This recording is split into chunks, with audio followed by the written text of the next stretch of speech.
What if there was a therapy, like a really simple therapy that could like fundamentally change the way we think, like Mm. unlock some whole new level of consciousness? Mm.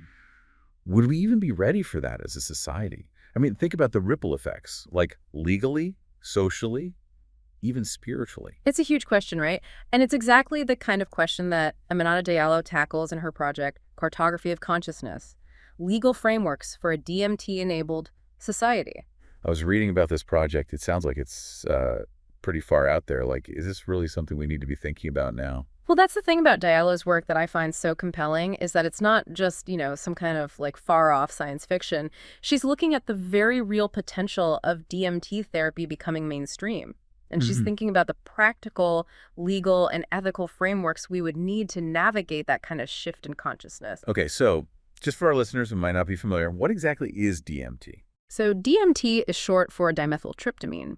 It's a powerful psychedelic compound. It's naturally occurring. You can find it in some plants and animals, but it's what it does to human consciousness that's really fascinating. It can induce these like really intense but short-lasting psychedelic experiences. People often describe them as profoundly spiritual or mystical, even life-changing.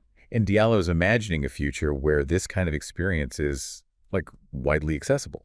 Exactly. And not just accessible, but kind of integrated into our lives, like Yeah. used for personal growth and mental health. But, to make that happen, we'd need to think about a whole lot of things. Like, how do we make sure it's safe? Who gets access? How do we protect people from being exploited?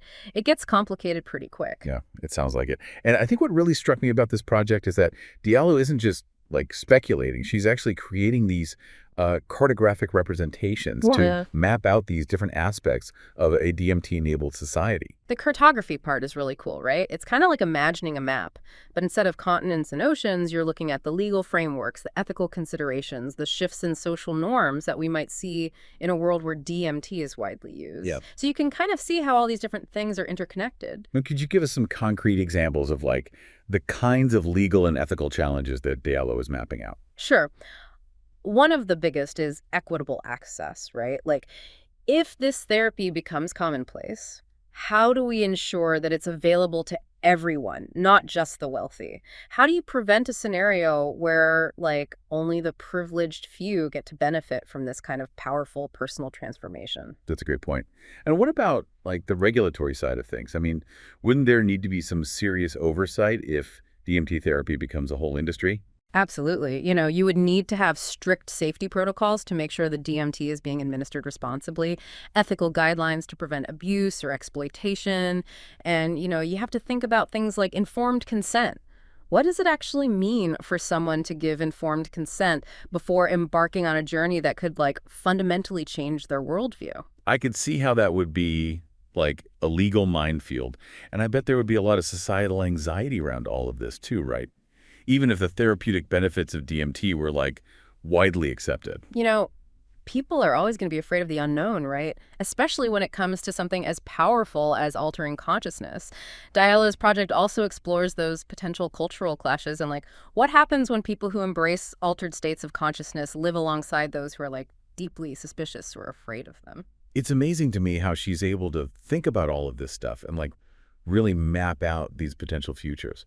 So for our listeners who are maybe just starting to think about this, what's the key takeaway from Diallo's work? I think it's a reminder that any technology, especially one that has the potential to change the way we experience reality, has to be approached thoughtfully with caution and an awareness of the ethical and social implications. It really makes you think about what kind of future we're creating.